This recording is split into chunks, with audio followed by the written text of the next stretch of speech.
retour dans le live TV Finance. Merci d'être avec nous. On va commenter l'ouverture de la Bourse de Paris tout de suite avec vous, Rodolphe Vial, fondateur d'ABC Bourse.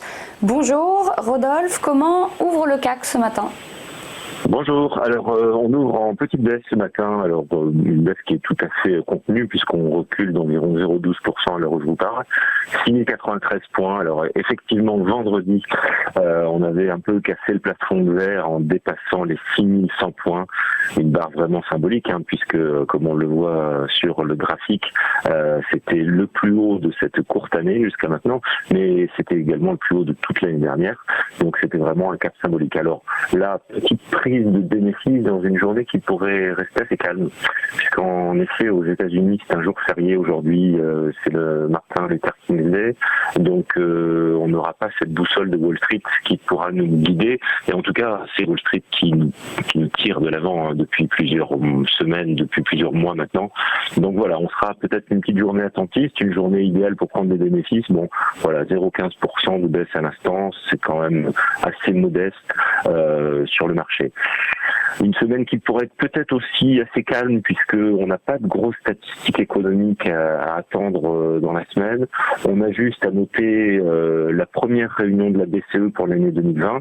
Alors ça va être surtout la mise en place de Christine Lagarde qui vient de prendre la tête de l'institution. Pas de décision à attendre là non plus.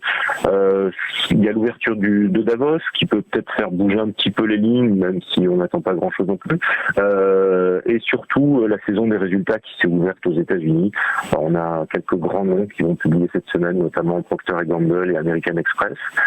Voilà, donc attentisme pour l'instant. On est toujours, comme on le voit sur le graphique, dans un long canal haussier. C'est cette zone qui est tracée en vert et dans laquelle on se trouve depuis le mois d'août, avec toutefois une petite prudence quand même, parce qu'on remarque sur l'indicateur RSI qu'on est aux portes de la zone de surachat, là, aux limites de 70 points.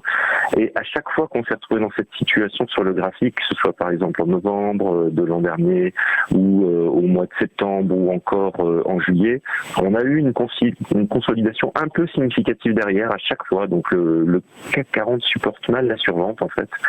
Donc à surveiller, attention aux prises de bénéfices qui pourraient survenir dans cette période un peu molle après les accords commerciaux qui sont signés. Voilà, maintenant toutes les attentes sont réunies, peut-être un peu de prudence quand même sur le marché qui est un peu cher. Merci beaucoup Rodolphe Vial pour votre analyse. Dans un instant, les Market Movers toujours sur TV Finance.